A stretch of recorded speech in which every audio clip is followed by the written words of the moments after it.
Hallelujah. सबको जय मसीह की। आप सबका स्वागत है जीवित परमेश्वर की जीवित हजूरी में।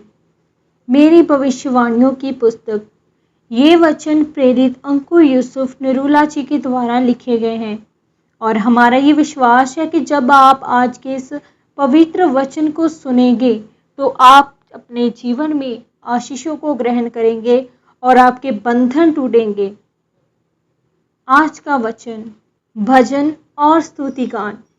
जैसा कि परमेश्वर के पवित्र वचन इफिसियों 5 अध्याय उसके 19 आयत में लिखा हुआ है, और आपस में भजन और स्तुति गान और आत्मिक गीत गाया करो और अपने अपने मन में प्रभु के सामने गाते और कीर्तन करते रहो। मेरे प्रियो, हर एक व्यक्ति, चाहे वह मसीह में हो या ना हो, लेकिन हर एक व्यक्ति चाहता है कि उसका छुटकारा हो। अगर आप चाहते हैं कि आपका शरीर छुटकारे को ग्रहण करे, तो परमेश्वर ने कहा कि तू मुझे इज्जत देगा तो मैं भी तुझे इज्जत दूंगा।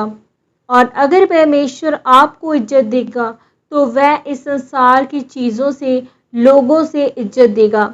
बाइबल कहती है कि सभा के पुरनियों में उसको सराहो, और बाइबल यहाँ तक भी कहती है कि जब आप चर्च में इकट्ठे होकर उसकी स्तुति और महिमा करते हैं तो ये भी आदर है। मेरे प्रियो, क्या आपने सोचा है कि आप क्यों बनाए गए हैं? आपको बनाने का मुख्य उद्देश्य ये था कि परमेश्वर अपनी स्तुति और महिमा खुद नहीं कर सकता था, इसीलिए उसने मुझे और आपको बनाया कि हम उसकी आराधना कर सकें।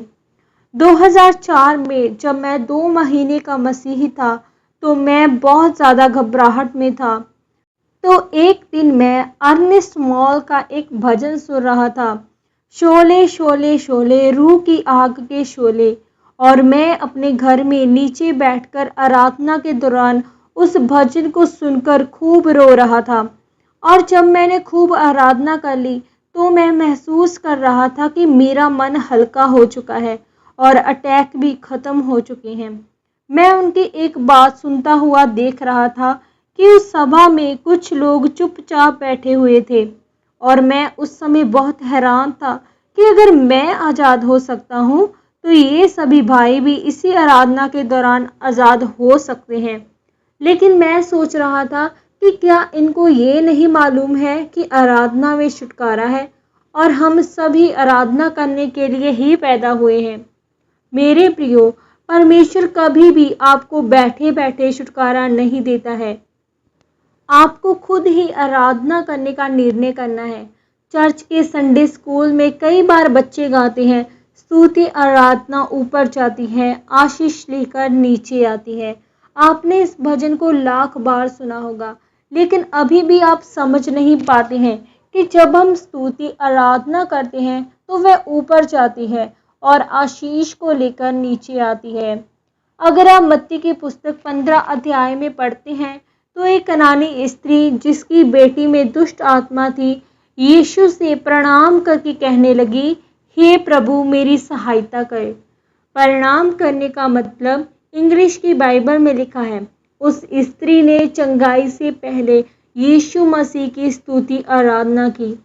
जब आप यीशु मसीह को अपना उद्धारकर्ता और छुटकारा देने वाला मानकर उसकी आराधना करते हैं, तो अगर आप ध्यान से बाइबल को पढ़ें तो लिखा है कि आप उसी वक्त उसके खून के रिश्ते से जुड़ जाते हैं, और फिर वही आशीषें जो आपके विषय में अब्राहम को परमेश्वर ने कहा था कि मैं तेरे संग रहूंगा और तुझे आशीषित करूंगा।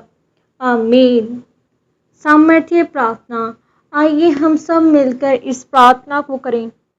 सर्वशक्तिमान परमेश्वर, इस वचन के लिए मैं आपका धन्यवाद करती हूँ और प्रार्थना करती हूँ, परमेश्वर आप मुझे अपना आराधक बनाएं ताकि मैं आपकी आराधना आत्मा और सच्चाई से कर सकूं। प्रभु यीशु मसीह के सामर्थ्य के नाम में, आमीन।